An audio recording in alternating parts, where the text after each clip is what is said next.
저는 사람이 변할 수 없다고 생각합니다. 정확히는 변하기 정말 어렵다고 생각해요. 한 인간의 변화에는 많은 시간과 에너지가 필요하기 때문입니다. 수십 년 살아온 기간 동안 겪어온 경험들이 그 사람 자체로 굳어졌는데 그걸 깨고 다른 것으로 덧대는 건 쉬운 일이 아니죠.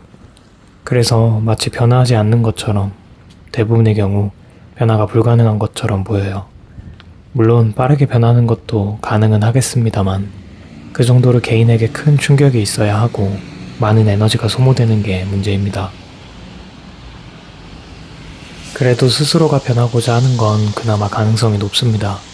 불가능에 가까운 영역은 타인을 바꾸는 행위예요. 정확히는 타인의 변화를 이끌어내는 것이라 생각합니다. 사람의 변화는 그 사람 자체로부터 온전히 발생하지 않는 이상 시작조차 할 수 없으니까요. 인간관계나 리더십이 어려운 이유입니다. 회사를 비롯한 여러 조직에서 일어나는 모든 문제들이 쉽사리 풀리지 않는 이유이기도 하고요. 최근 회사 내의 의사결정이 제대로 이루어지지 않아 많이 답답합니다. 기술적인 내용들이 전혀 고려되지 않고 있어요. 문제는 제가 의사결정자가 아니라는 겁니다. 대부분의 경우 저의 의견이 의사결정자와 갈리고 있는데 전부는 아니더라도 저의 의견이 보다 적절한 방향인 경우가 꽤 많습니다. 이 상황이 반년 넘게 반복되었어요. 반복되기만 하고 나아지지 않는 의사결정을 마주하는 건 업무적으로도 감정적으로도 지속적인 소모였습니다. 그분을 원망할 때도 있습니다만 그렇다고 해서 달라지는 건 없으니까요. 사실 원망보다는 답답함이 더 크니 이 문제를 해결하는 게 가장 중요합니다.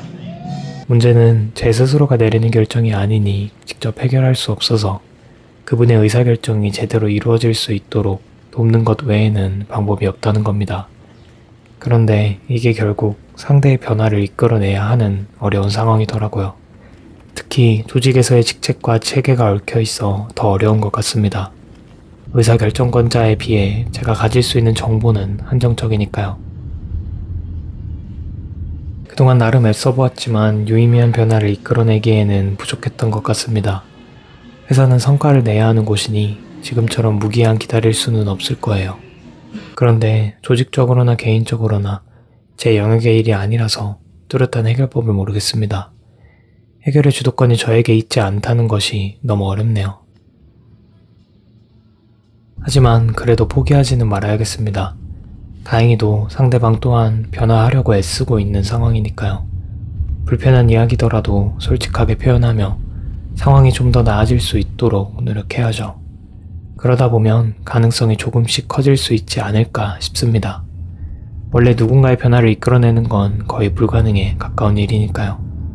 애초에 어려운 문제이니 지나치게 스트레스 받지는 말아야겠습니다.